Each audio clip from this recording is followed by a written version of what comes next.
As far as visual effects go, sky replacement isn't all that hard once you know how, and we're about to show you. Unless you're shooting with a lockdown camera fixed to a tripod, and let's face it, that's usually a pretty boring shot, there are 2 steps to the process. Camera tracking and match moving the new sky to your camera move, and then comping or compositing the tracked sky into your shot. We'll be comping using node-based compositing techniques, so be sure to watch our Introduction to Node-Based Compositing and Fusion videos if you're new to the concept. Let's start with the tracking. In our videos on shooting visual effects, we introduced the concept of 3D tracking, the foundation of much modern visual effects work. Let's continue where those videos left off. We'll start by working with the farmyard footage after it's had the rolling shutter artifact removed, thanks to After Effects' Rolling Shutter Repair tool. First step is to remove the lens distortion. From our shooting visual effects video, we established the value to be around 20.5, so we'll apply optics compensation and adjust accordingly. Go back and review those videos if you need to refresh your understanding. We'll now pre-compose the undistorted footage ready for tracking. Any good camera tracker will be able to determine the scene camera's focal length with good enough data, but the more information you can give it to get going, the better the results will be.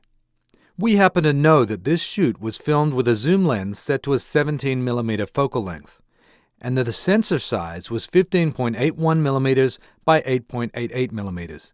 You can easily find the sensor size values for your camera on the web.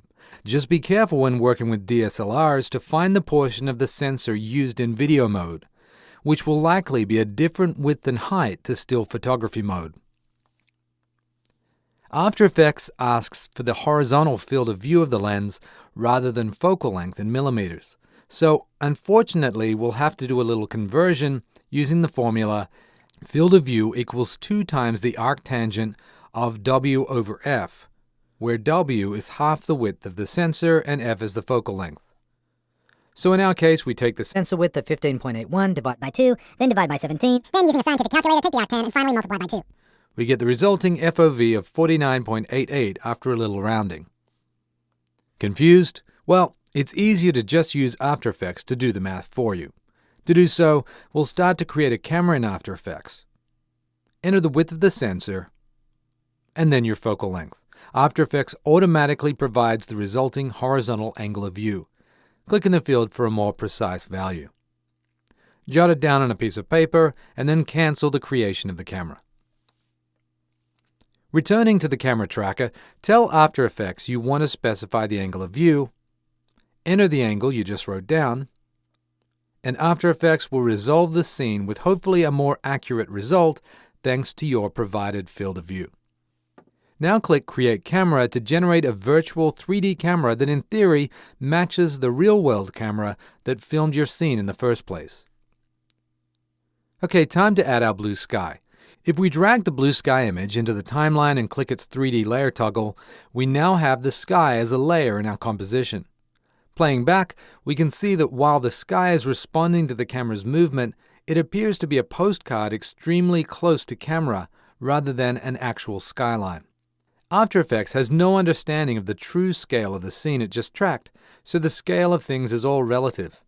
Since the sky is obviously a long way off in the distance, we need to set the layer's distance value to something extremely large. In our case, we'll use the value of 1 million, but your mileage may vary. It's now far away, but really small. So to compensate, we'll scale it back up to fill the screen. And that's it. We now have a sky that moves with the camera as if it really was the sky on the day of the shoot. Now we're going to render out our clouds and complete the composite inside of Fusion. But to confirm that everything's working first, you can temporarily drag the blue sky layer below the farm footage and set the farm footage blend mode to darken. It ain't pretty, but at least it proves things are working. When you're done checking, disable the farm layer and render out the moving clouds as a QuickTime clip or image sequence.